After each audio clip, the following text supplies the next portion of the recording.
कृष्ण कृष्ण कृष्ण हरे हरे, हरे राम राम राम हरे हरे। ओम अज्ञानतिमिरान्धस्य ज्ञानाञ्जनशलाकया चक्षुरुन्मिलितं येन तस्मै श्रीगुरवे नमः।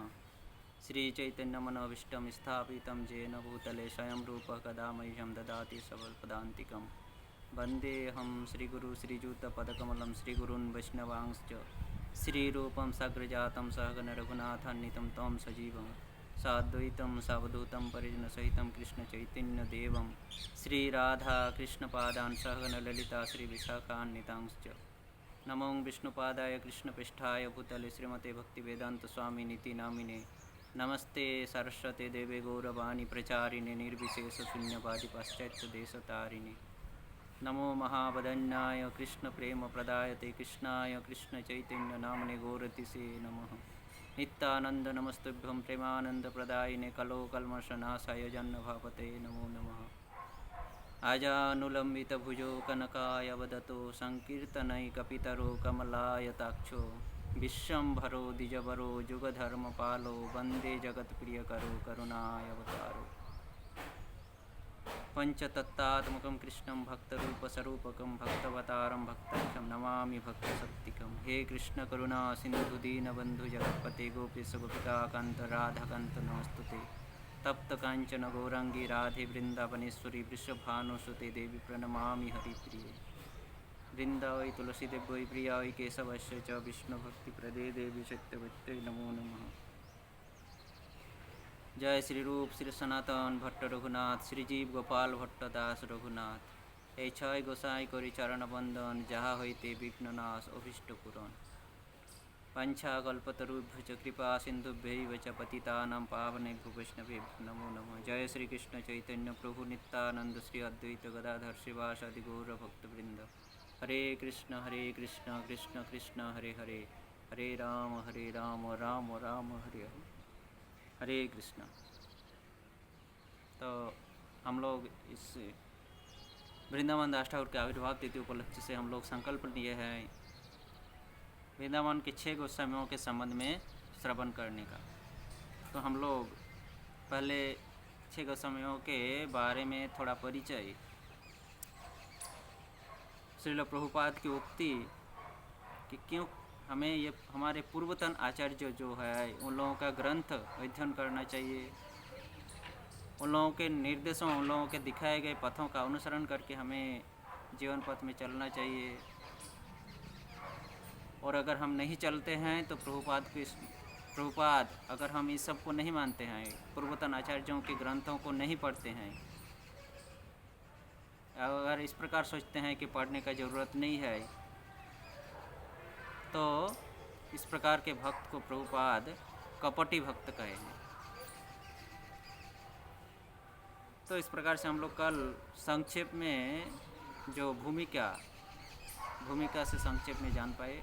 अभी हम लोग एक एक करके जो 6 गोस्वामी है, सनातन गोस्वामी, रूप गोस्वामी, रघुनाथ भट्ट गोस्वामी, जीव गोस्वामी, गोपाल भट्ट गोस्वामी एवं रघुनाथ दास गोस्वामी, ये 6 गोस्वामियों के बारे में एक एक करके विस्तार से श्रवण करेंगे।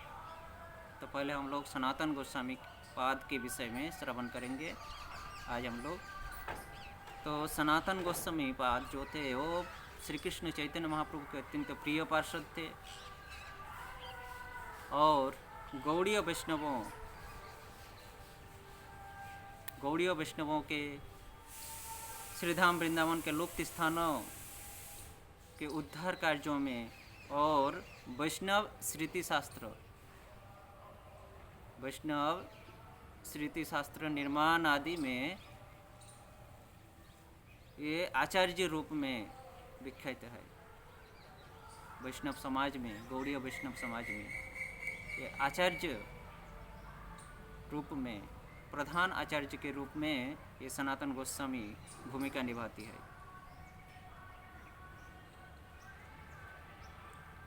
ये जो 6 गोस्वामी है, ये 6 गोस्वामी और कोई नहीं, स्वयं भगवान श्री कृष्ण चैतन्य महाप्रभु, गौरांग महाप्रभु के निजी पार्षद थे।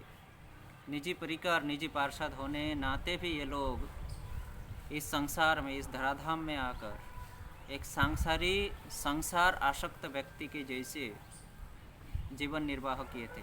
हालांकि उन लोगों के अंदर में कोई सांसारिक आसक्ति नहीं थी, कोई भोग वासना नहीं थी, फिर भी वे लोग इस प्रकार की एक संसार आसक्ति, संसार में जो आसक्त रहते हैं, भोग विलास में जो रत रहते हैं, उस प्रकार व्यक्ति के जैसे आचरण किए हैं, सिर्फ और सिर्फ लोक शिक्षा हेतु, लोक शिक्षा के लिए, हम लोगों को शिक्षा प्रदान करने के लिए कि देखो किस प्रकार से इन संसारों में डूबे रहने पर भी हमें भगवान को प्राप्त किया जा सकता है।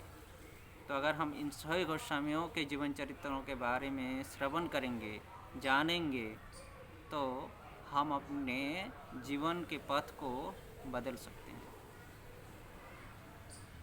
तो ये 6 गोस्वामी जो थे, श्री रूप, श्री सनातन भट्ट रघुनाथ, श्री जीव गोपाल भट्ट दास रघुनाथ, नरोत्तम दास ठाकुर, उनके गीति में जो वर्णन किए हैं 6 गोस्वामियों के नाम। तो 6 गोस्वामियों में सर्वज्येष्ठ यानी सबसे बड़े थे सनातन गोस्वामी। सनातन गोस्वामी का जन्म बहुमत है। सप्तम गोस्वामी मत, भक्ति विनोद ठाकुर के सप्तम गोस्वामी का जो मत है वो एक अलग है। उनके अनुसार सनातन गोस्वामी पाद का जन्म तिथि, आविर्भाव तिथि अलग है। और श्रील भक्ति विनोद ठाकुर के सज्जन तोषणी नामक पत्रिका और दूसरे गौड़ीय गोस्वामीगण जो है, उन लोगों के अभिमत यानी उन लोगों का मत, भक्ति विनोद ठाकुर के सज्जन तोषणी पत्रिका का मत और ये दूसरे जो गौड़ीय आचार्य या गौड़ीय गोस्वामी है, उन लोगों का मत एक होने के नाते हम लोग इन्हीं मत को ज़्यादा मानते हैं। सप्तम गोस्वामी के मत को उतना हम लोग ग्रहण नहीं करते हैं। ये सज्जन तोषणी पत्रिका के मत और दूसरे गौड़ीय वैष्णव गोस्वामियों के मतों को ज़्यादा हम लोग ग्रहण करते हैं। तो सप्तम गोस्वामी के अनुसार, सप्तम गोस्वामी ग्रंथ के अनुसार 1386 शकाब्द 1465 ख्रीष्टाब्द में सनातन गोस्वामी आविर्भूत हुए थे। परंतु सज्जन तोषणी पत्रिका और दूसरे गौड़ीय वैष्णव गोस्वामी लोग जो वर्णन किए हैं, उनके अनुसार सनातन गोस्वामी पाद का आविर्भाव काल 1410 शकाब्द 1488 ख्रीष्टाब्द, 1410 यानी 1410 शकाब्द 1488 ख्रीष्टाब्द 1488 ख्रीष्टाब्द में सनातन गोस्वामी आविर्भूत हुए थे, जन्म ग्रहण किए थे। वे इस धराधाम में कुल 70 साल तक अवस्थान किए थे। इस धराधाम में 70 साल तक रहकर हमें शिक्षा प्रदान किए हैं सनातन गोस्वामी पाद। इन 70 सालों में से 27 साल जो है वो अपने राजकार्य को संपादन और चैतन्य महाप्रभु का कृपा लाभ, इनमें 27 साल उनका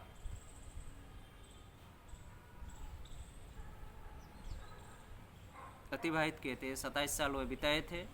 और बाकी 43 साल 43 ईयर्स 43 साल जो है वो वृंदावन धाम में लुप्त तीर्थस्थानों का निर्माण और ग्रंथ आदि का निर्माण, इसमें उन्होंने 43 साल को गंवाए थे। इस प्रकार 43 साल वृंदावन में और 27 साल अपने गृहस्थ जीवन में और महाप्रभु के दर्शन में वे इस प्रकार बिताए। इस प्रकार के 70 साल तक वो इस धराधाम में प्रकट रहकर सनातन गोस्वामी पाद हमें शिक्षा प्रदान करके गए हैं, जो हमारे गौड़ीय वैष्णव के लिए अत्यंत लाभप्रद है।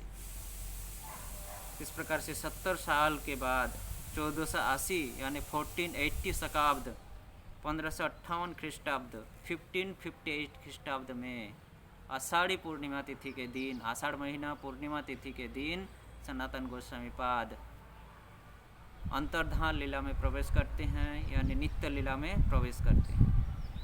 इस प्रकार से 70 साल तक हमें शिक्षा प्रदान की थी।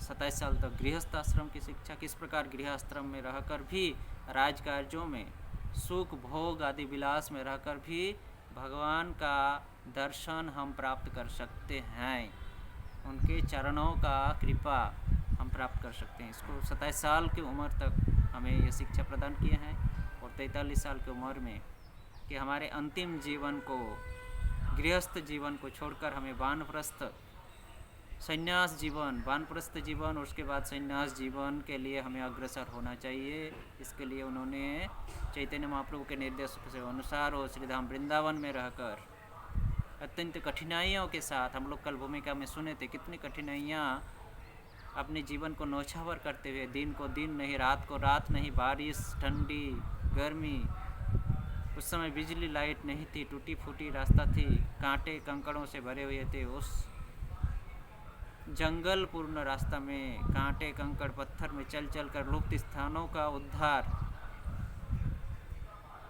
वैद्युतिक व्यवस्था न रहने के कारण सूखी पत्तियों और लकड़ियों को इकट्ठा करके उससे प्रकाश उत्पन्न करके रात में उस प्रकाश के माध्यम से ग्रंथ रचना, इस प्रकार से कितना कष्ट करके वो लोग हम लोगों को शिक्षा प्रदान किए हैं। सिर्फ और सिर्फ पर दुखे दुखी हम जैसे पाखंडियों के लिए, हम जैसे हतभागा जीवों को उद्धार करने के लिए ही सनातन गोस्वामी, ये 6 गोस्वामी इतने कष्ट उठाए थे अपने जीवन में। तो ये सनातन गोस्वामी इन 6 गोस्वामी में से सबसे बड़े थे, सबसे ज्येष्ठ थे। तो सनातन गोस्वामी का परिकर जो परिचय है, तो सनातन गोस्वामी पाद चैतन्य महाप्रभु या भगवान के निजी पार्षद थे, निजी परिकर थे। तो सनातन गोस्वामी का जो परिकर रूप में परिचय है, उनको हम लोग श्रवण करेंगे। सनातन गोस्वामी पाद पहले कौन थे? तो श्री कवि कर्णपुर अपने गौरव गणदेश दीपिका में और श्री ध्यानचंद्र नामक ग्रंथ में इस सनातन गोस्वामी पाद के परिकरों के संबंध में हमें परिचय मिलता है, उनके संबंध में हमें वर्णन मिलता है। तो हम लोग श्री ध्यानचंद्र में क्या बताए हैं उनके परिकर के संबंध में, उसको पहले श्रवण करेंगे। उसके बाद हम लोग कवि कर्णपुर के द्वारा रचित गौरव गणदेश दीपिकाओं से हम लोग श्रवण करेंगे। तो परिकर रूप में परिचय श्री ध्यानचंद्र में वर्णन है। कुंजस्य तुंग विद्याया कुंज पूर्वत्र वर्तते, लवंग सुखदो नामना सुदृशं सुमनोहरा, लवंग मंजरी तत्र मुदा तिष्ठति सर्वदा, सा तु रूपाख्य मंजर्या एके नान्हा वरीयसी, उद्यत विद्युत समान श्री तारावली पटावृता, श्री कृष्ण आनंदादा नित्यं दक्षिणा मृद्विका मता, वय एक दिनम सार्धया नस्तु त्रयोदश, श्री सनातन नाम शो ख्याता गौर रसे कलो। ये श्लोक है ध्यानचंद्र ग्रंथ का। इसमें कहे हैं तुंग विद्या नामक जो कुंज है, वृंदावन में एक कुंज है तुंग विद्या नामक कुंज। उस तुंग विद्या नामक कुंज के पूर्वी दिशा में लवंग सुखद नामक एक कुंज है। तुंग विद्या कुंज के पूर्वी दिशा में लवंग सुखद नामक एक कुंज है। उसी लवंग सुखद कुंज में लवंग मंजरी सदा सर्वदा अवस्थान करते हैं आनंद के साथ। क्या कहे हैं ध्यानचंद्र में कि तुंग विद्या कुंज के पूर्वी दिशा में जो लवंग सुखदा कुंज है, लवंग सुखदा कुंज में लवंग मंजरी अत्यंत आनंद के साथ विहार करते हैं, अवस्थान करते हैं। और यह लवंग मंजरी रूप मंजरी से 1 दिन की बड़ी है। यह मंजरियों की बात चल रही है जो कि श्रीमती भगवान श्री कृष्ण के सेवा करते हैं। श्रीमती राधा रानी के अनुगत्य में 8 सखियाँ रहती है और 8 सखियों के अनुगत्य में एक सखियों के एक मंजरी रहती है। 3 मंजरियों में से सखियों के बाद जो सखियों के अनुगत्य में सखियों के पीछे जो सेवा करते हैं उनको मंजरी कहते हैं। तो ये मंजरियों में से एक मंजरी है लवंग मंजरी, और यह लवंग मंजरी रूप मंजरी से 1 दिन की बड़ी थी। ये लवंग मंजरी कहाँ निवास करती है? तुंग विद्या कुंज की पूर्व दिशा में जो लवंग सुखद कुंज है वहाँ पर अत्यंत आनंद के साथ विराजमान रहती है। श्री कृष्ण को आनंद प्रदान करने के लिए लवंग मंजरी। लवंग का मतलब होता है एक कुसुम, एक प्रकार का विशेष कुसुम यानी फूल, कली, कली को कुसुम कहा जाता है। कली एक प्रकार, विशेष प्रकार की कली जो अत्यंत सुगंध होती है। लवंग लतिका नामक एक पेड़ है, लवंग लतिका कहते हैं बंगाली में। तो ये लवंग मंजरी वहाँ पर अवस्थान करती है। ये लवंग मंजरी श्री रूप मंजरी से एक दिन की बड़ी थी। इनकी अंगश्री, लवंग मंजरी की अंगश्री यानी अंग, शरीर का जो रूप है, यह विद्युत, प्रकाशशील विद्युत के जैसा। लवंग मंजरी की अंगश्री प्रकाशशील विद्युत की जैसी है। प्रकाशशील विद्युत मतलब आसमान से जब विद्युत चमकती है, बिजली चमकती है, उसकी ज्योति, उसकी रोशनी जिस प्रकार होती है, वह दिखने में जिस प्रकार होती है, लवंग मंजरी की अंगश्री ठीक उसी प्रकार थी, प्रकाशशील विद्युत के समान। वे तारका चिन्ह युक्त वस्त्र परिधान करते हैं। यहाँ पर श्लोक में कहे हैं, उद्यत विद्युत समान श्री तारावली पटावृता। उद्यत यानी उत्पन्न विद्युत के समान उनका अंगश्री है और वह श्री तारावली पटावृता, तारा यानी स्टार ब्रांड, जिस वस्त्र में वो इस प्रकार के वस्त्र परिधान करते हैं, पहनती थी जिसमें स्टार मार्क है, जिसमें ताराओं का मार्क लगा हुआ है, चिन्ह, तारा चिन्ह युक्त वस्त्र, तारावली यानी तारा चिन्ह युक्त वस्त्र परिधान करती थी ये लवंग मंजरी। ये श्री कृष्ण को नित्य आनंद प्रदान करने वाली है और यह हमेशा श्री कृष्ण की दक्षिणी भागा और मृदु स्वभाव है। ये भगवान श्री कृष्ण के दक्षिण भाग की जो सखियां हैं उनके अनुगत्य में सेवा करती है और यह अत्यंत मृदु यानी शांत स्वभाव की है। कौन? लवंग मंजरी। लवंग मंजरी का उम्र 13 साल 6 महीना 1 दिन की है। नवकिशोरी 13 साल 6 महीना 1 दिन लवंग मंजरी की उम्र। यही लवंग मंजरी कलियुग में श्रीमन महाप्रभु या गौरांग महाप्रभु की लीला में सनातन गोस्वामी के रूप में परिचित है। श्री सनातन नामासो ख्याता गौर रसे कलो। गौरांग महाप्रभु के लीला में यही लवंग मंजरी सनातन गोस्वामी के नाम से परिचित है। गौर गणोद्देश दीपिका में भी वर्णन करते हैं, जा रूप मंजरी श्रेष्ठा पूरा आसित रति मंजरी स उच्यते नाम भेदेन लवंग मंजरी बुधई स आद्य गौर अभिन्न तनु सर्वाराध्य सनातन तमेव प्राविशत कार्जन मुनिरत्न सनातन। जा रूप मंजरी पृष्ठा पूरा आसित रति मंजरी स उच्यते नाम भेदेन लवंग मंजरी बुधई। जो पूर्व में रूप मंजरी के प्रिय रति मंजरी थी, पूर्व में जो रूप मंजरी की प्रिय सखी रति मंजरी, रूप मंजरी की प्रिय रति मंजरी थी, वहाँ पर हम लोग देखे कि लवंग मंजरी रूप मंजरी से 1 दिन की बड़ी है। तो और यहाँ पर गौर गणोद्देश दीपिका में वर्णन कर रहे हैं कि जो पूर्व में रूप मंजरी की अत्यंत प्रिय रति मंजरी थी, ज्ञानी लोग, ज्ञानीजन जिसको नाम भेद से लवंग मंजरी के नाम से जानते हैं, कलियुग में वही गौरांग लीला में, गौर लीला में सनातन गोस्वामी के रूप में आते हैं और जो कि गौरांग महाप्रभु के अभिन्न तनु है। गौर लीला में वही रति मंजरी या ज्ञानीगण जिसको लवंग मंजरी के नाम से जानते हैं, नाम भेद के अनुसार वही लवंग मंजरी ही गौरांग महाप्रभु के जो अभिन्न तनु है, गौरांग महाप्रभु के शरीर से जो अभिन्न है, यानी महाप्रभु का शरीर और सनातन गोस्वामी का शरीर में कोई भेद नहीं है, अभिन्न है। तो ये अभिन्न तनु, गौरांग महाप्रभु के अभिन्न तनु और यह लवंग मंजरी ही कलियुग में इस गौर लीला में सनातन गोस्वामी के रूप में आते हैं। कोई कोई कहते हैं तमेव प्राविशत कार्यान मुनिरत्न सनातन। कोई कोई कहते हैं कि मुनिरत्न पूर्व लीला के जो कृष्ण लीला में जो मुनिरत्न थे वही सनातन गोस्वामी में आकर मिलित हुए हैं।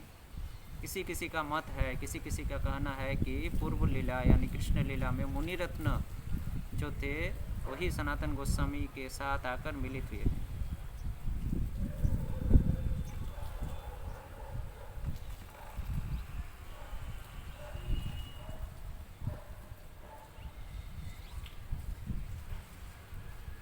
तो इस प्रकार से सनातन गोस्वामी का परिकर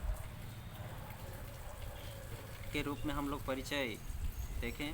सनातन गोस्वामी का जो वंश परिचय है वो किस वंश में आकर जन्म ग्रहण किए थे, इनका परिचय स्वयं जीव गोस्वामी पाद अपने वैष्णव तोषणी में, लघु वैष्णव तोषणी में उल्लेख किए हैं। लघु वैष्णव तोषणी में जीव गोस्वामी पाद अपने 7 पुरुषों के, पूर्वज के 7 पुरुषों का वर्णन किए हैं। उसमें वर्णन किए हैं जीव गोस्वामी पाद कि ये श्री रूप श्री सनातन ये लोग जो थे भरद्वाज गोत्रीय कर्नाटीय ब्राह्मण थे। कर्नाट देश के कर्नाटीय ब्राह्मण भरद्वाज गोत्र और कर्नाट देश के ब्राह्मण थे। उनके पहला पुरुष थे श्री सर्वज्ञ। वे अत्यंत पंडित थे और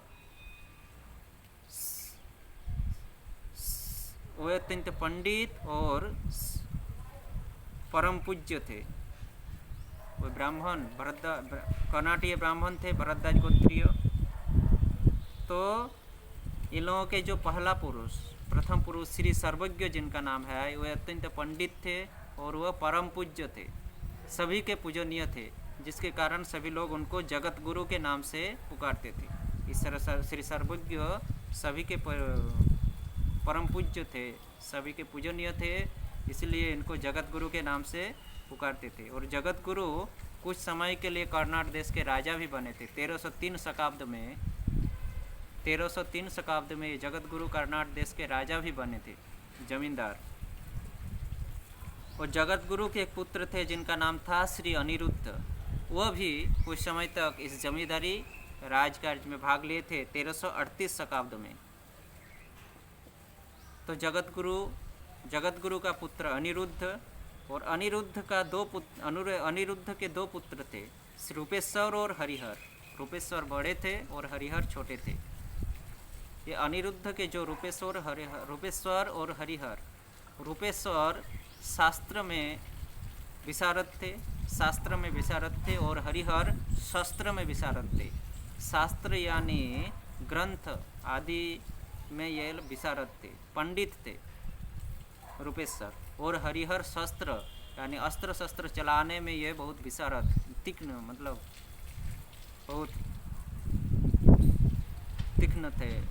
अस्त्र शस्त्र युद्ध बहुत अच्छे से करते थे। और रूपेश्वर शास्त्र ज्ञान बहुत अच्छा था इनका, शास्त्रज्ञ थे। एक थे शास्त्रज्ञ और एक थे शास्त्रज्ञ। इस प्रकार अनिरुद्ध जब वृद्ध हो गए तो अपने दोनों पुत्रों को अपना जो राज्य था वो राज्यों को 2 भागों में, आधा भागों में बांटकर आधा भाग रूपेश्वर को और आधा भाग हरिहर को दे दिए, ताकि भविष्य में वे दोनों के बीच में कोई मनोमालिन्य ना हो। इसलिए परंतु ये हरिहर के मन में पाप उत्पन्न हुआ और उन्होंने देखा कि मेरा बड़ा भाई तो युद्ध करना नहीं आता है उनको, तो उनको मैं अनायास से हरा सकता हूँ। इसके लिए वो अपने बड़े भाई के साथ युद्ध करते हैं हरिहर, और रूपेश्वर उस युद्ध में हार जाते हैं।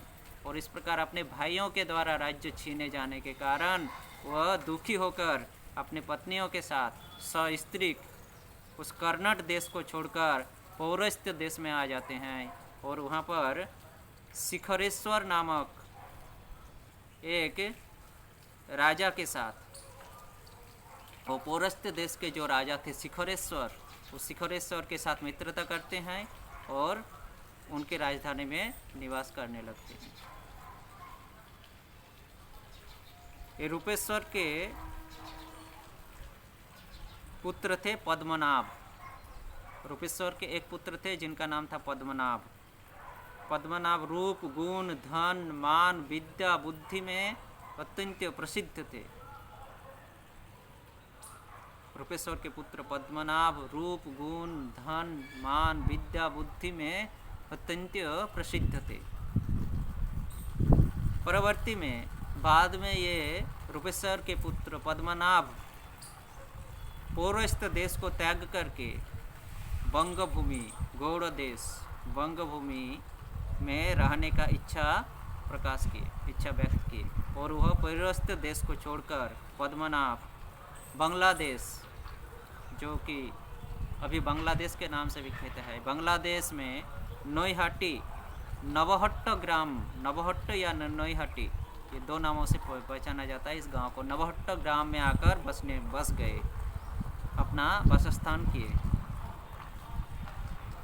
नवहट्ट में पद्मनाभ आकर रहने लगे बांग्लादेश से। देखिए, कर्नाट राज्य को छोड़ दिए रूपेश्वर, राज्य छीन लेने के कारण, और आ गए पौरस्त्य देश में। रूपेश्वर के पुत्र पद्मनाभ भी पौरस्त्य देश को त्याग करके बंग भूमि, बंग देश में आ जाते हैं। नोईहाटी, नवहट्ट गांव में आकर अपना वासस्थान करते हैं, और वहीं पर उन्होंने जदुजीवन तर्क पंचानन की कन्या श्रीमती रमा देवी के साथ विवाह करते हैं। कौन? पद्मनाभ। बंग देश में ही जदुजीवन तर्क पंचानन नामक एक व्यक्ति की कन्या श्रीमती रमा देवी के साथ विवाह करते हैं पद्मनाभ, और पद्मनाभ के 18 कन्या और 5 पुत्र थे। 18 कन्या और 5 पुत्र। इन 5 पुत्रों में से मुकुंद देव सबसे छोटे थे। पद्मनाभ के 5 पुत्रों का नाम इस प्रकार है: पुरुषोत्तम, जगन्नाथ, नारायण, मुरारी और सबसे छोटा मुकुंद। वंश परंपरा चल रहा है। पहले कौन? श्री सर्वज्ञ और सबके साथ पूजनीय होने के कारण उनका नाम था जगतगुरु। जगतगुरु के पुत्र अनिरुद्ध, अनिरुद्ध के 2 पुत्र परमेश्वर, हरिहर, दोनों भाई में लड़ाई होता है, युद्ध छीन जाता है राज्य रूपेश्वर का, तो वो कर्नाट देश त्याग करके पौरस्त्य देश में आकर रहते हैं राजा शिखरेश्वर के साथ राजधानी में। और उनका जो पुत्र है रूपेश्वर का, उनका नाम है पद्मनाभ। पद्मनाभ पौरस्त्य देश को त्याग करके बंग देश में आते हैं, यहाँ विवाह करते हैं जदुजीवन तर्क पंचानन की कन्या श्रीमती रमा देवी के साथ, और यहाँ बंग देश में रहने लगते हैं पद्मनाभ। और पद्मनाभ 18 कन्या और 5 पुत्रों को जन्म देते हैं। इन 5 पुत्रों का नाम है पुरुषोत्तम, जगन्नाथ, नारायण, मुरारी और सबसे छोटा मुकुंद। और मुकुंद देव, सबसे छोटा मुकुंद देव। ये मुकुंद देव वो मुकुंद देव नहीं जो महाप्रभु के पार्षद थे। मुकुंद जो मृदंग बजाते थे वो नहीं, ये दूसरा मुकुंद है। ये मुकुंद है कुमार देव के पिता, यानी रूप, सनातन और वल्लभ, इन तीनों का जो पिता थे कुमार देव, इस कुमार देव के पिता है ये मुकुंद देव। तो पद्मनाभ के 5 पुत्रों में से सबसे छोटे पुत्र मुकुंद देव। मुकुंद देव के पुत्र थे कुमार देव।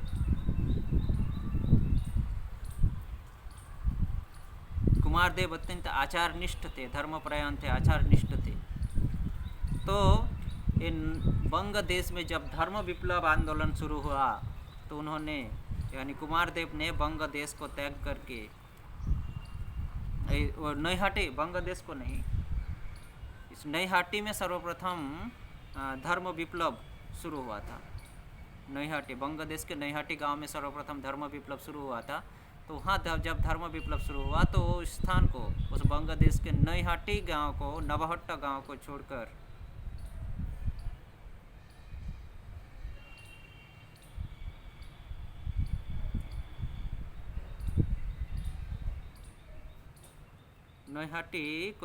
उन्होंने बाकला चंद्रदीप नामक स्थान में आकर अपना वासस्थान किए। बाकला चंद्रदीप अभी भी है, बाकला चंद्रदीप पूर्वी बंगाल में। अभी वहाँ पर ये रूप सनातन गोस्वामी का जो पूर्वज घर है, पूर्वजों का, वो अभी भी दर्शन मिलता है, यानी ये कुमार देव का वासस्थान। तो बाकला चंद्रदीप में आकर वो अपना वासस्थान करने लगे। तो नईहाटी में सर्वप्रथम रहते थे, वहाँ उनका सब कुछ था, जमीन जायदाद था, वहाँ अपनी ससुराल थी श्रीमती रमा देवी की पितृलय पिता का घर, यही कुमारदेव की मातुलालय, मामा का घर, अपना घर भी और मातुलालय दोनों एक ही गांव में, क्योंकि पद्मनाभ आकर वहाँ रहने लगे और वहीं एक कन्या रमा देवी से उनकी विवाह हुई। तो कुमारदेव उनके पुत्र, पद्मनाभ के पुत्र कुमारदेव का मातुलालय यानी मामा का घर भी वहीं है। तो जेहेतु नईहाटी में धर्म विप्लव हुआ और नईहाटी को त्याग कर बाकला चंद्रदीप आ गए, तो बीच बीच में वो कभी कभी नईहाटी जाते थे। जब यह धर्म विप्लव शांत हो गया तो बीच बीच में जब जाते थे अपने मातुलालय मिलने के लिए, वहाँ अपने पूर्वजों से मिलने के लिए, तो वहाँ से आने में नईहाटी से बाकला चंद्रदीप काफ़ी दूर है। तो ये जसोर जिला, बाकला चंद्रदीप जसोर जिला में पड़ता है, बांग्लादेश के जसोर जिला।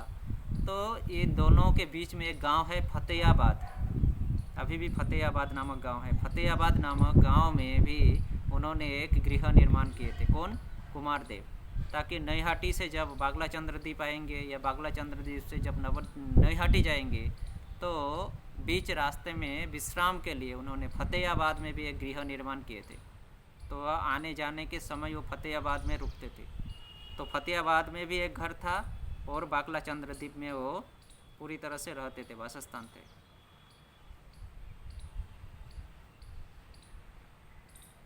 और यह कुमारदेव विवाह किए थे माधायपुर या मोरग्राम नामक गांव में। मोरग्राम नामक गांव में हरिनारायण विशारद करके एक व्यक्ति, जो कि कश्यप कुल के थे, ये लोग भरद्वाज कुल के थे और ये हरिनारायण विशारद कश्यप कुल के थे। कश्यप गोत्र, भरद्वाज गोत्र, कश्यप गोत्र। तो कश्यप गोत्र के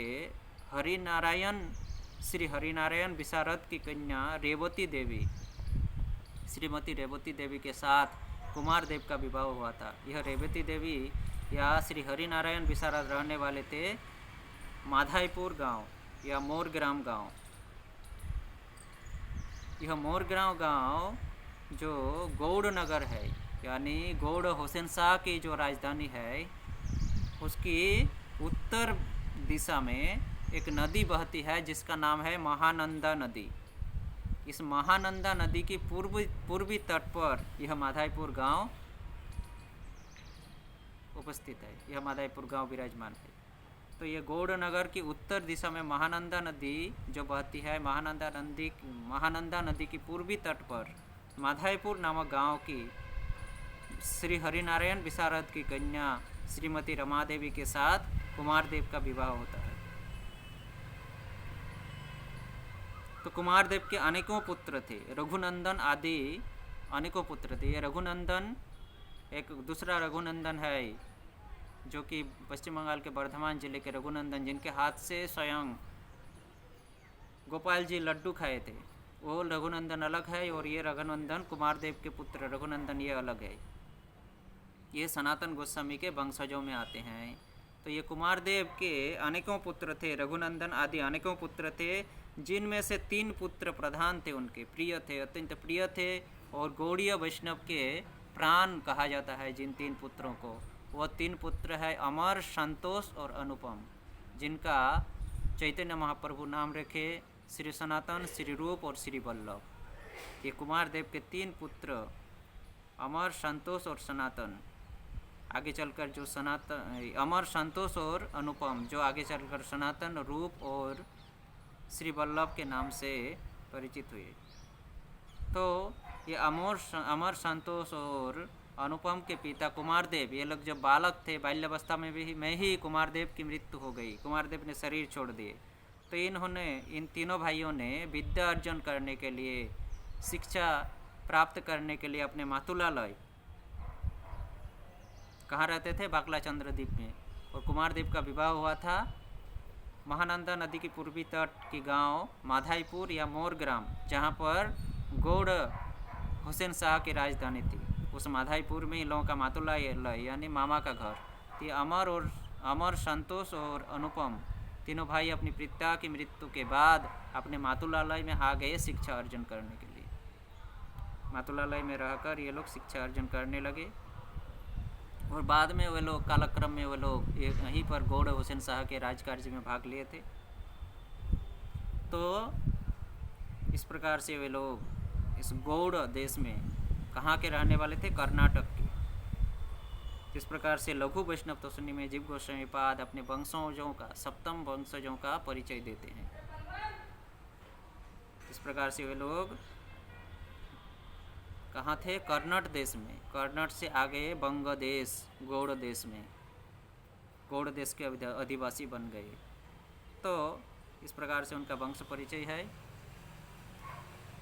तो अभी रूप सनातन किस प्रकार से गौड़ हुसैन शाह के राजकार्य में ग्रहण किए थे, राजकार्य में भाग लिए थे, इसका वर्णन बहुत विस्तार से है।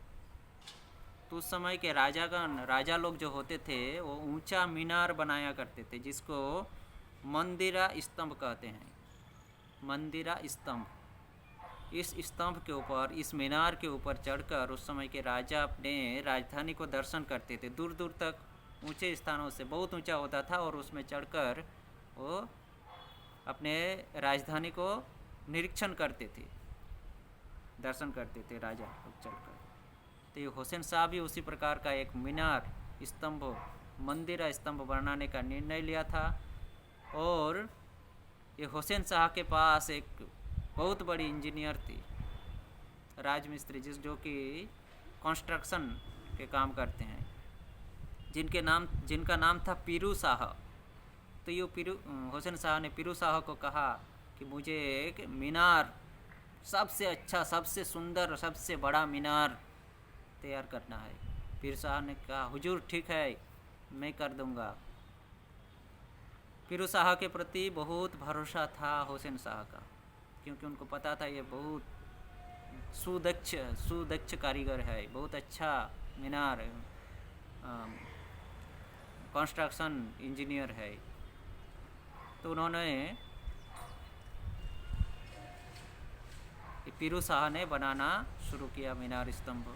मीनार स्तंभ तैयार हो गया, सुउच्च, बहुत उच्च स्तंभ तैयार हो गया। अभी तक उनका जो मीनार का जो ऊपरी भाग, ऊपरी हिस्सा, जैसे हम लोग मंदिर के ऊपर चूड़ा रखते हैं, उसी प्रकार मीनार का जो ऊपरी हिस्सा था, स्तंभ का जो ऊपरी हिस्सा, वो तैयार नहीं हुआ था, गुंबज तैयार नहीं हुआ था। सब कुछ तैयार हो गया था, गुंभर बनना बाकी था। तो एक दिन हुसैन शाह की इच्छा हुआ कि इतना ऊंचा निर्माण, स्तंभ का निर्माण हुआ है, अभी थोड़ा ही काम बाकी है, तो मैं एक बार इसको दर्शन करता हूँ, इसको चढ़ के देखता हूँ किस प्रकार से ये पीरू शाह ने तैयार किया है। तो ये मीनार का जो गर्भ था, मतलब अंदर जहाँ से चढ़कर ऊपर तक जाया जाता है, तो यह गर्भ क्षेत्र शंखाकार था। शंख की आकृति जिस प्रकार होती है उसी प्रकार थी। और यह नील, मतलब ब्लू कलर की पत्थर उसमें लगाया हुआ था, और यह शंखाकृति था, ब्लू कलर का पत्थर लगाया हुआ था, बहुत सुंदर था। और हुसैन शाह जब ये सब दर्शन करते करते पीरू शाह को लेकर ऊपर चढ़ रहे थे, उसको बहुत आनंद हो रहा था। वह पीरू शाह को आनंद, हुसैन शाह बहुत आनंदित हुए और पीरू शाह को अपना, उनके जो दक्षता, उनकी जो कार्य, इसकी प्रशंसा करने लगे पीरू शाह को। तो पीरू शाह के मन में अहंकार उत्पन्न हुआ। जो अहंकार ही पतन का कारण होता है। पीरू शाह बहुत अहंकार था अपने प्रति, मैं बहुत बड़ा इंजीनियर हूँ, मैं बहुत अच्छा कंस्ट्रक्शन कर सकता हूँ, इसका बहुत अहंकार था। पीरू शाह ने क्या कहा, अपनी प्रशंसा को देखकर उनके अहंकार बढ़ गई और उनके काल उपस्थित हुआ सामने। और वो काल कौन था? उन्हीं के राजा हुसैन शाह। हुसैन शाह जैसे ही उनकी प्रशंसा की तो उनको कहा, तो पीरू शाह अपनी प्रशंसा सुनकर कहने लगे, हुजूर मैं इससे भी अच्छा और इससे भी ऊंचा मीनार तैयार कर सकता हूँ। अब तो इसको हुसैन शाह को गुस्सा आया। हुसैन शाह कहे, रे हरामजादा, निमक हराम, अगर तुमको पता था तो ऐसा बदतमीजी क्यों किया, क्यों नहीं बनाया? मेरे पास कुछ की कमी है क्या किसी चीज़ की, जिसके लिए तूने नहीं बनाया? क्रोधान्वित हो गया, गुस्से हो गए हुसैन शाह। और उनके पाठान जो थे, भृत्य, जो जिसके द्वारा मृत्यु दंड दिया जाता था, राजा लोग जिसके द्वारा अपराधियों को मृत्यु दंड दिलवाते थे, उन पठानों को बुलाए जिनका नाम था फिरोज खां, सरफराज खां। सरफराज खां को बुलाए हुसैन शाह ने और कहा कि इनको ऊंचे स्थान से फेंककर इनको प्राण दंड दे दो, इनकी हत्या कर दो ऊंचे स्थान से फेंककर। यह जब सुने पीरू शाह तो कहा अब तो मेरा मृत्यु दंड निश्चित है। तब उन्होंने एक प्रार्थना की हुसैन शाह से। उन्होंने कहे हुजूर मेरा तो प्राण दंड निश्चित है, तो मेरा एक प्रार्थना आप मान लीजिए। हे हुजूर मेरा एक प्रार्थना आप रख लीजिए। इस मीनार को मैं तैयार किया हूँ, इस स्तंभ को मैंने तैयार किया और इसलिए आप कृपा करके मेरी प्रार्थना को स्वीकार करके आप इस स्तंभ का नाम मेरे नाम से रखिए। हुसैन शाह कहा कि ठीक है, मैं तुम्हारे नाम अनुसार इस स्तंभ का नाम रखूँगा पीरूसा मंदिरा या मीनार, पीरूसा मीनार, परंतु तुम्हारा मृत्यु दंड निश्चित है। इतना कहकर हुसैन शाह पठान को निर्देश देते हैं। पठान उनको ऊंचे स्थान से ऊपरी भाग, उस मीनार के ऊपरी भाग में ले जाकर उसको वहाँ से धक्का देकर नीचे गिरा देते हैं और पीरू शाह वहाँ से मिट्टी में गिरते ही उनकी हड्डी टूट फूट जाती है, चूर्ण विचूर्ण हो जाती है और वह पीरू शाह वहीं पर प्राण छोड़ देते हैं। तो इधर पीरू शाह को तो मृत्यु दंड दिया, परंतु अभी तक हुसैन शाह का यह मीनार स्तंभ तैयार नहीं हुआ था। उसके माथे में यह चल रहा था कि इस प्रकार इसका संपूर्ण नहीं हुआ था मीनार स्तंभ, इसका कार्य किस प्रकार से संपूर्ण किया जाए, और उसके पास दूसरा कोई कंस्ट्रक्शन इंजीनियर नहीं थे। परंतु हुसैन शाह को पता था कि ये जो मोर ग्राम है, माधाईपुर ग्राम, मोर ग्राम, वहाँ पर बहुत सारे इंजीनियर है, अच्छे अच्छे इंजीनियर रहते हैं वहाँ पर, कंस्ट्रक्शन इंजीनियर। तो वहाँ से किसी एक इंजीनियर को बुलाना पड़ेगा। इसलिए हुसैन शाह ने क्या किया, एक दिन उनके जो पदातिक सिपाही थे, पदातिक यानी पैदल चलने वाले जो सिपाही, उनका नाम था हिंगा को बुलाकर उस मीनार स्तंभ के ऊपर गए एक दिन, दूसरे दिन फिर से, और वहाँ पर जाकर हिंगा को सब कुछ दिखाया और सब कुछ बताया कि देखो ये कार्य जितना तक हुआ है, यह कार्य असंपूर्ण रह गया है, अभी पीरू शाह तो नहीं है, उसको तो मृत्यु दंड दिया हूँ, पर हमें तो यह कार्य संपूर्ण करना पड़ेगा। इसके लिए मुझे एक राजमिस्त्री का ज़रूरत है, इसके लिए मैं बहुत चिंतित हूँ। इस प्रकार से दुख उसको सुना रहे थे। हिंगा सुन रहे थे, सिपाही उनका सुन रहे थे। इस प्रकार से बोलते बोलते अपने दुख प्रकाश करते करते हुसैन शाह ने कहा कि तुम एक काम करो, अभी तुम अत्यंत शीघ्र मोर ग्राम के लिए प्रस्थान हो जाओ, मोर ग्राम में जाओ तुरंत। और जैसे ही हिंगा को कहे हुसैन शाह कि तुम मोर ग्राम जाओ, उसी समय पीछे से कोई एक दूसरा सिपाही आकर हुसैन शाह को बुलाए, हुजूर आपसे कोई व्यक्ति मिलने के लिए आए हैं, वो आपसे वार्तालाप करना चाहते हैं। हुसैन शाह अभी बोलने ही वाले थे कि तुम मोर ग्राम में जाकर क्या करोगे, क्यों भेज रहा हूँ तुमको, तभी तक उनका बुलावा आ गया।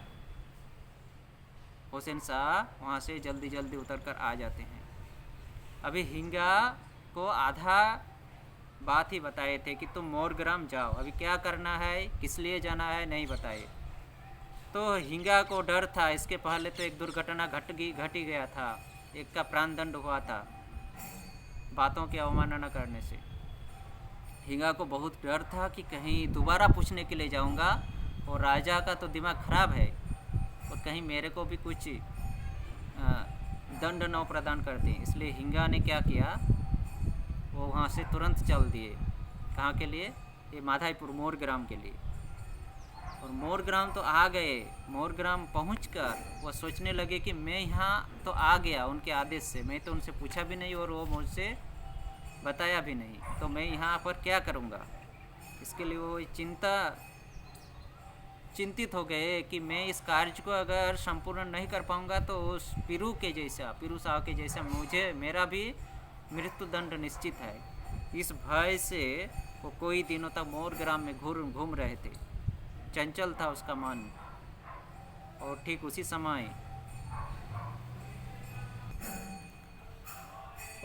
उसी समय ये अमर और संतोष दो भाई का उन्हें दर्शन होता है, भेंट होता है अमर और संतोष से।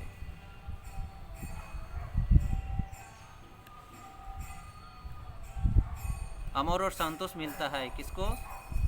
ये हिंगा को, जो कि पदातिक सिपाही था हुसैन शाह का। तो ये अमर और संतोष कोई दिनों से वे लोग देख रहे थे कि एक व्यक्ति कोई एक व्यक्ति जिसको वे लोग पहचानते नहीं है, कोई एक व्यक्ति कोई दिनों से इस गांव में घूम रहे हैं। तो ये दोनों भाई, तब तक इन दोनों भाई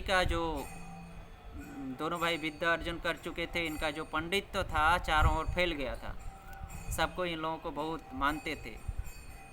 तो ये दोनों भाई एक दिन उस हिंगा के पास जाकर पूछते हैं कि तुम कहाँ से आए हो, किस लिए आए हो? कोई दिनों से मैं तुम लोगों को देख रहा हूँ, तुमको देख रहा हूँ हम लोग यहाँ घूमने के लिए, तो इस गांव में तुम किस कार्य से आए हो?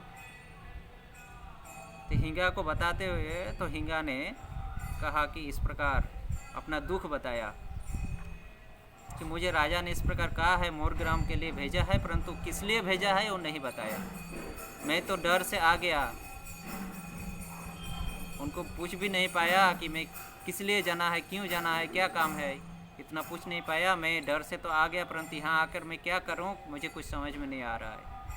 तब रूप और सनातन कहे कि तुमको जब राजा ने कहा था मोरग्राम आने के लिए, यहाँ आने के लिए, माधाईपुर आने के लिए, तो उस समय तुम और हुसैन शाह कहाँ पर थे और हुसैन शाह किस अवस्था में थे और वो किस अवस्था में रहकर और कहाँ पर रहकर तुमको यह बात बताया था मोरग्राम आने के लिए, माधाईपुर आने के लिए, यह मुझे हम लोगों को तुम खोलकर बताओ।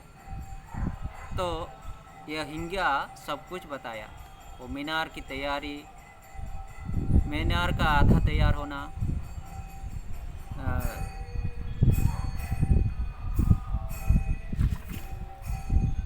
फिरू शाह का देहांत, फिरू शाह का प्राण दंड, फिर राजा का वो स्तंभ के ऊपर चढ़ना हिंगा के साथ, हिंगा को सब कुछ बताना और हिंगा को आधा बताते हुए मोरग्राम के लिए निर्देश देते ही राजा के लिए बुलावा आ जाना दूसरे व्यक्ति से वार्तालाप के लिए। इस प्रकार से सब कुछ जब बताया तब ये अमर और संतोष को समझ में आया कि ये और कोई काम नहीं, ये राजमिस्त्री यानी कंस्ट्रक्शन इंजीनियर लेने के लिए आया है। तो उन्होंने हिंगा को कहा कि यहाँ से तुम एक अच्छे इंजीनियर को मैं देता हूँ, उसको तुम लेके जाओ अपने राजा के पास। हुसैन के शाह के पास लेकर आया हिंगा उस राजमिस्त्री यानी कंस्ट्रक्शन इंजीनियर को। और हिंगा की इस काम को देखकर राजा हुसैन शाह अत्यंत खुश हुए, उनकी प्रशंसा करने लगे। और हिंगा कहे कि हे महाराज, हे हुजूर, मैं यह कार्य मैं अपने बुद्धि से संपन्न नहीं कर पाया हूँ। वहाँ पर जाकर मैं घूम रहा था, विचलित हो गया था, मैं डर गया था, मेरा भी प्राणदंड, आप मुझे भी प्राणदंड देंगे वो फिरू शाह के जैसा। तो उसी समय अमर और संतोष का दो व्यक्ति हमें मिला था और उन लोगों को जब मैं अपना दुख बताया तो उन लोगों ने कहा कि तुम्हारे राजा को राजमिस्त्री का, कंस्ट्रक्शन इंजीनियर का ज़रूरत है। तो उन्होंने इन कंस्ट्रक्शन मिस्त्री को दिए। राजा ने कहा कि ये दो व्यक्ति तो अजीब व्यक्ति है। कहानी को सुनते ही उन लोगों को समझ में आ गया कि हमको कंस्ट्रक्शन इंजीनियर चाहिए। ये लोग बहुत विचक्षण है, बुद्धिमान है। राजा ने सोचा इन दोनों भाइयों को हमारे राज्य में लाना पड़ेगा। इसके लिए हिंगा को फिर से भेजे और उनके साथ कुछ सिपाहियों को भेजे अमर और संतोष को लाने के लिए। तो सिपाही के साथ हिंगा वहाँ पहुँचते हैं माधाईपुर में दोबारा, वो मोरग्राम माधाईपुर में, और अमर संतोष को सब कुछ बताते हैं। अमर संतोष आते हैं, राजा का आदेश है आना पड़ेगा। उस समय मुसलमान का शासन चल रहा था। तो हुसैन शाह उन लोगों को देखे कि इन लोगों का रूप, उन लोगों को देखे, उन लोगों से बात किए, उन लोगों से चर्चा किए और चर्चा कर राजा हुसैन शाह यह निर्णय लिया कि ये दोनों भाई रूप गुण विद्या बुद्धि में सर्वोत्तम है। इसलिए राजा हुसैन शाह ने उन दोनों भाइयों को वहाँ रहने के लिए स्वीकृत करने लगे, रहने के लिए कहा कि तुम दोनों हमारे दरबार में रहो, राजकार्य में शामिल हो जाओ। तो ये दोनों भाई अनिच्छुक ब्राह्मण थे, मुसलमान के राजकार्य में रहने, मुसलमान के पास रहकर मुसलमान शासक के पास नौकर बनकर रहेगा, नौकरी करेगा, इस प्रकार का इच्छा नहीं था इन लोगों का। फिर भी प्राणदंड हो जाएगा, उन लोगों का जो कुछ भी होगा, परंतु ब्राह्मण कुल का कुछ ना हो, यह सोचते हुए उन लोगों ने राजा का यह आदेश स्वीकृत कर लिए, मान लिए। और हुसैन शाह ने इन दोनों को अपने दरबार में रखते हैं। हुसैन शाह ने इन लोगों का अमर का नाम साकर मल्लिक और संतोष का नाम दबीर खास देते हैं। तो ये लोग जब अमर और संतोष राजकार्य में आए तब इन लोगों का उम्र सिर्फ 22-23 साल की ही थे, 22-23 साल के थे।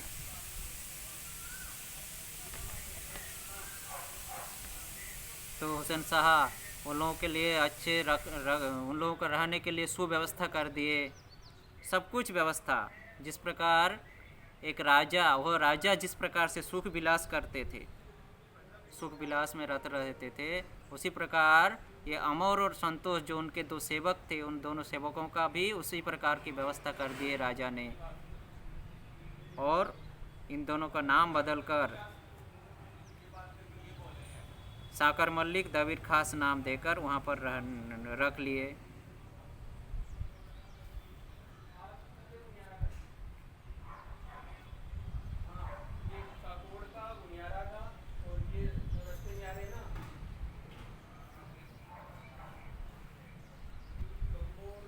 तो इस प्रकार भक्ति रत्नाकर ग्रंथ में वर्णन किए हैं कि इस सनातन और रूप यानी अमर और संतोष को जब हुसैन शाह ने अपने राज दरबार में रखे, और जब ये दोनों भाई मिलिच्छ की भय से कहीं उनके परिवार को, उनके वंशज को कोई क्षति न पहुंचाए ये मिलिच्छ लोग, इसके भय से उन लोगों ने राजकार्य को स्वीकार किए। और जैसे ही ये अमर और संतोष राजकार्य को स्वीकार करते हैं, हुसैन शाह की राज वृद्धि दिनों दिन वृद्धि होती रहती है। राज्यों का जो प्रभाव था, वो प्रभाव दिनों दिन वृद्धि होते गया। तो यहाँ पर साकर मल्लिक और दबीर खास जो नाम रखे थे, ये जो उपाधि दिए थे मुसलमान हुसैन शाह ने, इसका अर्थ यहाँ पर विश्लेषण किए हैं कि गौड़ के हुसैन शाह साकर मल्लिक और दबीर खास क्यों रखे हैं। साकर मल्लिक नाम रखे थे अमर, जिनका आगे चलकर नाम हुआ था सनातन गोस्वामी पाद, और वही सनातन गोस्वामी पाद का ही अभी आज हम लोग श्रवण कर रहे हैं। तो अमर साकर मल्लिक यानी सनातन गोस्वामी पाद, साकर मल्लिक नाम हुसैन शाह ने इसलिए रखे थे कि साकर शब्द का मतलब है सुकुर, यानी जिसका अर्थ होता है सुनिपुण, तीक्ष्ण, सुनिपुण यानी तीक्ष्ण, सभी विषयों में जो सुनिपुण है, तीक्ष्ण है सभी विषयों में, उसको कहते हैं सुकुर। और इस सुकुर शब्द का अपभ्रंश यानी उल्टा शब्द है साकर। तो साकर का मतलब है सुकुर। सुकुर का साधारण अर्थ होता है जो सभी विषयों में सुनिपुण है, यानी सभी विषयों को जो अच्छी तरह से समझते हैं, अच्छी तरह से जानते हैं, उसको अच्छी तरह से जानना, अच्छी तरह से समझना को सुनिपुण कहते हैं, दक्ष कहते हैं।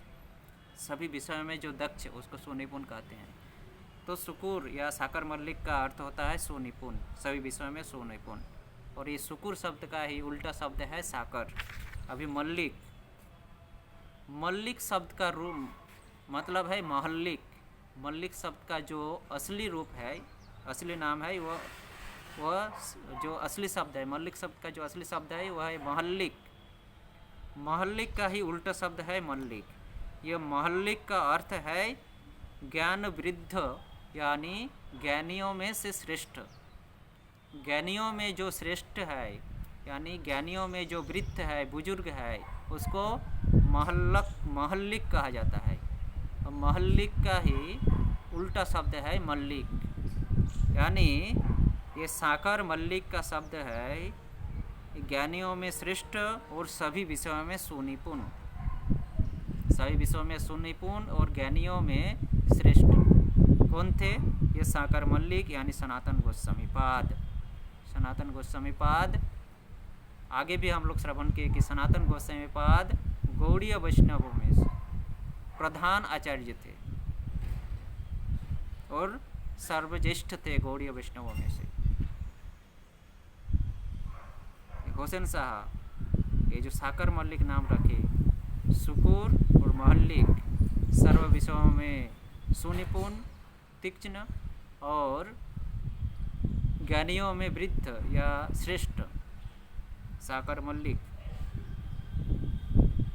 तो ये साकर मल्लिक यानी सनातन गोस्वामी पाद विद्या बुद्धि ज्ञान में सभी से श्रेष्ठ थे।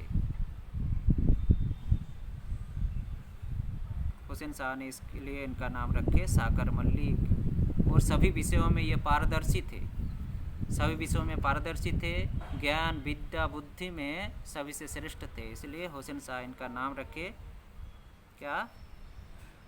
साकर मल्लिक। अभी आता है दबीर खास। दबीर खास, इसमें भी दो शब्द है, एक है दबीर और एक है खास। दबीर का मत है, दबीर का मतलब है जो न्याय युक्ति में निपुण है, यानी न्याय और युक्ति में, तर्क न्याय और युक्ति दिखाकर जो पारदर्शी है न्याय और युक्ति में, किसी भी केस, किसी भी मामले का जो उचित न्याय और उचित युक्ति दिखाकर उसको ठीक से व्यवस्थित करते हैं, उसको कहते हैं दबीर। न्याय युक्ति में जो विशारद है, निपुण है, उसको दबीर कहा जाता है। और खास शब्द का अर्थ है निजस्व, यानी अपना। खास शब्द का है अपना। तो दबीर का मतलब है न्याय युक्ति में निपुण, सर्वश्रेष्ठ, और न्याय युक्ति में सर्वश्रेष्ठ विशारद, और खास शब्द का है अपना, निजस्व, अपना, खुद। तो हुसैन शाह ने इनका नाम दबीर खास इसीलिए रखे, इनका नाम संतोष का नाम, जो आगे चलकर रूप गोस्वामी पाद बने। रूप गोस्वामी पाद का नाम हुसैन शाह ने दबीर खास रखे, क्योंकि रूप गोस्वामी पाद यानी अमर न्याय युक्ति में अत्यंत निपुण थे, पर न्याय युक्ति में अत्यंत निपुण थे। ये रूप गोस्वामी पाद पारदर्शी थे न्याय और युक्ति में। तुरंत किसी भी मामले में वो न्याय युक्ति के साथ उस मामले को अपने हाथ में बस में कर लेते थे, वो न्याय युक्ति दिखाकर। ये न्याय युक्ति में बहुत निपुण थे, इसलिए हुसैन शाह ने यह अपना मंत्री, खाद का खास मंत्री, निजस्व मंत्री के पद में इसको, यानी प्राइवेट सेक्रेटरी के रूप में अमर को नियुक्त किए और उनका नाम रखा दबीर खास। न्याय युक्ति, ये प्राइवेट सेक्रेटरी का काम है न्याय युक्ति के साथ मामले को बस में करना। इसलिए दबीर खास, खास का शब्द का अर्थ है निजी, खास, निजी। इसलिए निजी खास मंत्री के रूप में, निजी मंत्री के रूप में इस अमर को रख लिए और उनका नाम रखे, प्राइवेट सेक्रेटरी के पद में उसको नियुक्त किए और उनका नाम रखे दबीर खास। तो इस प्रकार से अमर संतोष को अपने राज दरबार में, राजकार्य में लगाए। एक को पंडित, राज पंडित, साकर मल्लिक को राज पंडित और दबीर खास को प्राइवेट सेक्रेटरी के पद में नियुक्त किए हुसैन शाह ने। चैतन्य भागवत में भी वृंदावन दास ठाकुर इनके बारे में लिखे हैं। दबीर खासेर प्रभु बोलिते लागिला, एखने तोमार कृष्ण प्रेम भक्ति होइला। चैतन्य महाप्रभु जब आकर मिले दबीर खास सर्वप्रथम साकर मल्लिक नाम घुचाइया तान सनातन अवधूत थुइलेन नाम অদ্যাপিহ দুই ভাই रूप सनातन चैतन्य कृपाई होइला विख्यात भुवन। दबीर खास को महाप्रभु कहने लगे, एखने तुम्हार कृष्ण प्रेम भक्ति होइला, अब तुम्हें कृष्ण का प्रेम भक्ति प्राप्त हुआ है। साकर मल्लिक नाम घुचाइया तान सनातन अवधूत थुइलेन नाम। साकर मल्लिक, उनका साकर मल्लिक नाम घुचाकर हटाकर सनातन नाम रखा। सनातन अवधूत, अवधूत का मतलब होता है जो भ्रमण करते रहते हैं, जिनका कोई निजी वासस्थान नहीं रहता है, अवधूत घूमते रहते हैं। सनातन अवधूत नाम रखा मैं उनका। वैद्यपि हो, फिर वृंदावन दास ठाकुर कहते हैं, वैद्यपि हो दुई भाई रूप सनातन चैतन्य कृपाई होइला विख्यात भुवन। आज भी ये दोनों भाई रूप और सनातन चैतन्य महाप्रभु की कृपा से विख्यातों में भुवनों में विख्यात बन गए। भुवनों का विख्यात, भुवन यानी संपूर्ण संसार का विख्यात यानी प्रसिद्ध, प्रशंसनीय। आज भी सारा संसार, संपूर्ण भुवन, सारा संसार इन दोनों भाइयों का, रूप और सनातन का गुणगान करते हैं, प्रशंसा करते हैं चैतन्य महाप्रभु की कृपा से। दबीर खास और साकर मल्लिक जो थे वो दोनों आज रूप सनातन के रूप से सारे विश्वों में जिनकी प्रशंसा करने लगे चैतन्य महाप्रभु, उनको कृपा किए इन दोनों भाइयों को।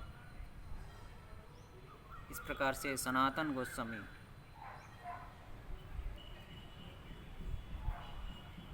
और रूप गोस्वामी पाद नाम रखे थे कौन? महाप्रभु। तो ये रूप गोस्वामी और सनातन गोस्वामी नाम इन लोगों को किस प्रकार से प्राप्त हुआ, किस प्रकार से चैतन्य महाप्रभु इन लोगों को दर्शन दिए या दर्शन प्राप्त हुए चैतन्य महाप्रभु का, इनके बारे में आगे हम लोग चर्चा करेंगे या श्रवण करेंगे। तो आज हम लोग सनातन गोस्वामी पाद के इस परिचय को यहाँ पर ही विराम देते हैं। यह जो परिचय है यह थोड़ा विस्तार से परिचय है, उनका वंश विस्तार, उनका राजकार्य में अर्पण, दबीर खास शब्द का, साकर मल्लिक शब्द का अर्थ, सब कुछ इसमें, इसलिए थोड़ा विस्तार से हो रहा है, थोड़ा विलम्ब होगा इसमें। 6 गोस्वामियों को सुनने में हमें बहुत विलम्ब होगा, तो फिर भी विलम्ब होने से भी हमारा कर्तव्य है, इसको हमें थोड़ा समय निकाल कर इसको श्रवण करना चाहिए। क्योंकि हम अगर जीवन में मंगल चाहते हैं अपना जीवन में, तो ये 6 गोस्वामियों के बारे में हमें श्रवण करना जरूरी है। श्रील प्रभुपाद कहे हैं जो इसको नहीं मानते हैं उसको कपटी भक्त कहा जाता है, और भक्त के नाम पे कलंक है, उन भक्तों के नाम में वो कलंक है, वो कपटी भक्त है। इस प्रकार से हमें कपटी भक्त नहीं बनना है। प्रभुपाद के निर्देशों को, आचार्यों के निर्देशों को मानकर हमें अपने जीवन पथ पर अग्रसर होना चाहिए।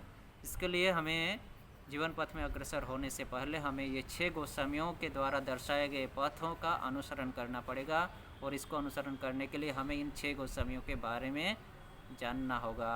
और इन 6 गोस्वामियों के बारे में पूरी तरह से जानने के लिए इनके जीवन चरित्रों को हमें विस्तार से श्रवण करना जरूरी है।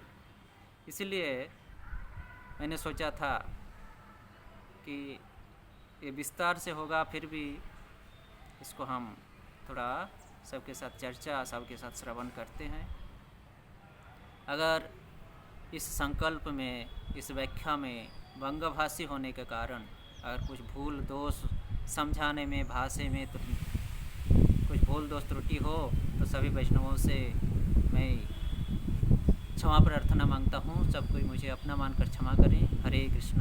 आज हम लोग यहीं पर इसको विराम देते हैं। परवर्ती में हम लोग राम केली का वर्णन, महाप्रभु के साथ मिलन, महाप्रभु की कृपा प्राप्ति, रूप सनातन का, इस प्रकार से आगे आगे हम लोग चर्चा करते हुए वृंदावन में विग्रह आदि स्थापना, लुप्त स्थानों का उद्धार, ग्रंथ आदि का निर्माण, कौन कौन से ग्रंथ थे लिखे थे सनातन गोस्वामी, रूप गोस्वामी, इस सब का बारे में हम लोग चर्चा करेंगे और उनकी शिक्षाओं को ग्रहण करेंगे। तो हरे कृष्ण।